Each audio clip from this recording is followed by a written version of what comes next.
Hi guys! So for today's mini vlog, panibagong araw, panibagong ganap na naman na nangyari sa buong maghapon. Skip on watching! At nag-swimming nga lang kami dito sa malapit sa amin. Dahil lang sabi nga ni Ate Ping ay sobrang init nga kaya deserve nga namin magpalamig dito guys. Dahil dito lang naman yun sa gawin namin guys at malapit nga lang to. Mga kaibigan ko nga pala yung may-ari ng resort na to guys. Dapat ngayon nasa Dingal lang kami at hindi na nga kami lumayot para nga hindi nga kami taka-oksidente. At dahil fully booked na nga din yung mga resort dun sa Dingalan, hindi na nga kami tumuloy dun guys. At nakikita ko nga sa social media ng mga kaibigan ko na nagdidinggalan na sobrang traffic daw dun guys. At pumunta na nga dun yung mga pinsan ko at mag-swimming na nga sila dahil init na nga daw sila dyan guys. At alam ko nga sabik na sabik nga yung mga pinsan ko dyan na mag-swimming kaya nga ayan nauna na nga sila lumangoy dyan. Hindi nga pala ako nag-swimming dito pero nag-entrance nga lang ako dito dyan guys kasi nga may Bible nga kami mamayang tanghali kaya nga kailangan kong humabol doon. Dahil as a teenager, kailangan nga natin ng spiritual health. At eto nga lang pala yung kaibigan ko na may-ari na yan, si Candy nga pala hiyang-hiya nga daw siya at sabi nga wag ko daw isama. At kung bakit kami dito nag-swimming dahil nga araw-araw pinapalitan yung tubig dito at malinis nga siya.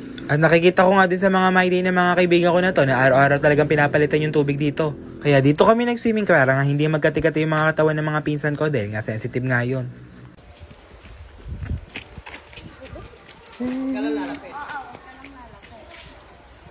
Ito mabait din eh. Ito magmahal. Baka dakmain.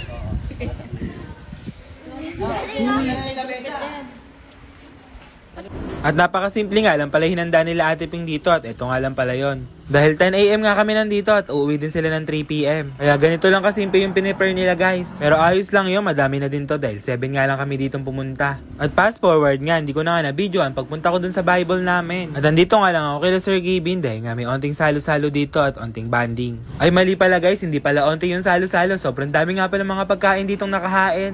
At sobrang bait nga pala dito guys ni Sir Gavin dahil grabe nga yung pag-welcome niya sa akin. At expected ko naman na lahat yung mga tao dito ay sobrang mabait nga at sobrang comfortable nga kasama. At pinakanta nga lang ako ni Sir Louie dito ng laklak at di nga ako marunong kumanta dyan guys at nakakahiya nga pero okay lang yon. At buti nga kabisado ko yung kanta na to pati nga yung tono kaya nga nairaos ko yung kanta na to guys na hindi nahihiya.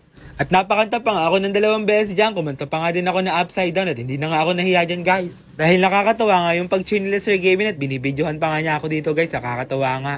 At andito nga na pala yung aso nila Alin at Angge at napakakit nga ng aso na to. Nung nakaraang punta nga namin dito guys, ayaw nga sa akin sumama neto pero eto nga sumasama na nga siya guys at sobrang bait nga neto. At napakabango nga din ng aso na to guys. At sobrang saya nga ng mga nangyari dito guys dahil puro kami tawa at kantahan dito guys dahil sobrang saya nga ng experience na nararanasan ko dito guys. Dahil nakakatawa nga dahil sobrang bait nga ng mga kaibigan ni Sir Gavin at sobrang bait nga ni Sir Gavin sa mga kaibigan niya ng sobra. At nag-swimming nga lang kaming dalawa ni Kalu dito guys. Init na nga si Kalon at init na nga din ako dito guys. Kaya nga nag-swimming na nga din ako dito.